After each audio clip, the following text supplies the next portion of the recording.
World War I, a horrible moment in U.S. history. What could be the reason for our partake in the war? It was a combination of many things: disagreements, pity, and even attacks on our neutral troops. The event focused on today is an example of an economic reason, the policy addressing loans to the French belligerents. This policy was brought forth in 1914 when the French started to ask for money.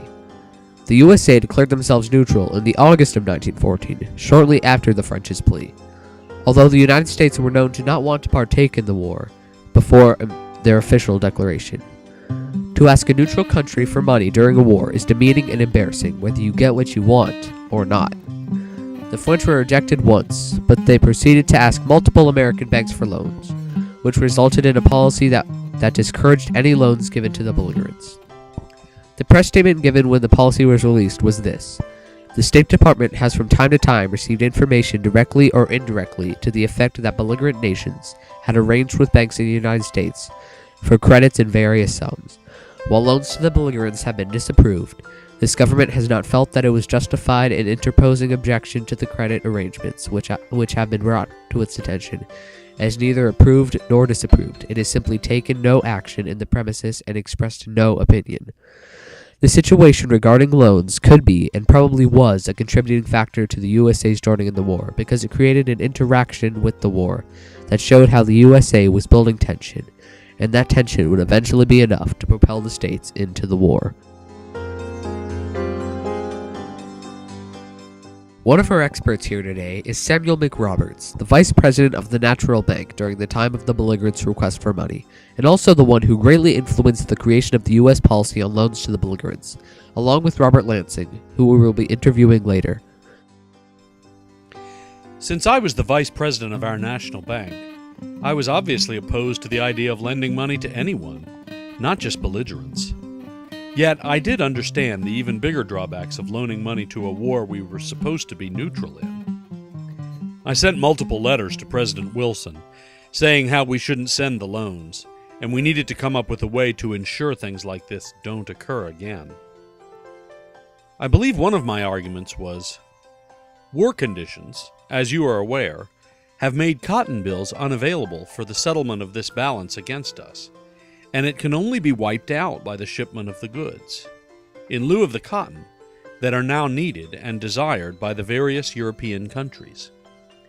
This is true regardless of any temporary bridging over of the situation, and it has been the policy of the National City Bank, as far as possible and proper, to stimulate the unprecedented and unusual buying that is now going on in this country by foreign governments and their nationals. Since the beginning of the war, this bank alone has received cabled instructions for the payment of in excess of $50 million for American goods, and the volume of this business is increasing. Owing to war conditions, this buying is necessarily for cash, and it is of such magnitude that the cash credits of the European governments are being fast depleted. Our next expert, as mentioned before, is Counselor to the State's Department, Robert Lansing. He was also involved in responding to the plea from the French for money, but in a much different way than Mr. Bryan.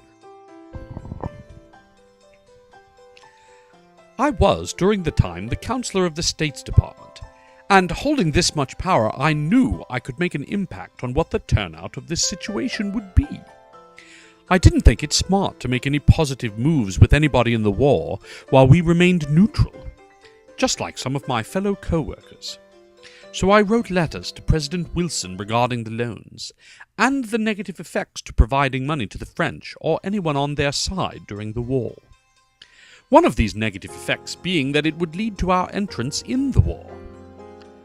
One well-thought tactic to one side leads to another positive enforcement, and yet after another, that until they are known to be our allies and we provide them with troops.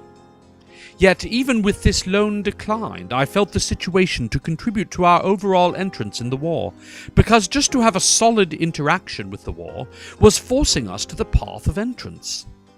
Besides, this war affected all countries.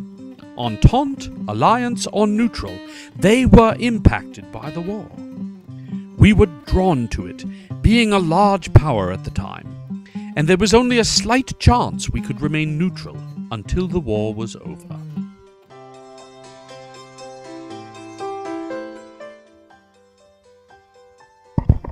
The USA is only one side of the story, though.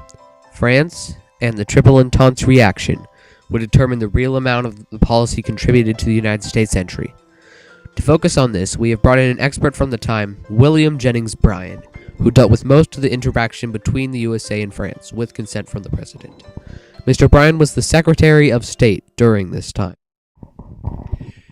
In that situation, I found myself pitying the French, yet still in disagreement with what they asked me to do. I had to decline them because it was not financially intelligent, politically smart, or wise to pick a favorite in a war we were to remain neutral in. I believe the exact words from my letter were, "There is no reason why loans should not be made to the governments of neutral nations. But in the judgment of this government, loans by American bankers to any foreign nation which is at war are inconsistent with the true spirit of neutrality." I believe this was a contributing factor to our joining the war, because we were almost at the point where we supplied one of the sides with money. This moment of positivity with one side led us into being on their side of the war. Of course, we did decline their plea for help, but honestly, they did not expect much from us anyway, and to get that far with our consideration was a triumph in itself for the French.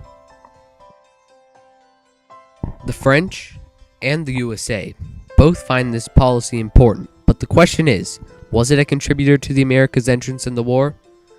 Yes. As said by experts and supported by quotes, the policy greatly affected our partake in the bloody battle. Because of this backhanded interaction with the Triple Entente, we were solidified in our path to entry in the war, and since our neutrality was enacted, it held us away from the war. It couldn't have held us for long, though. Many other events took place following this one that interacted within the war, only pushing us farther into all-out, deadly, horrific World War.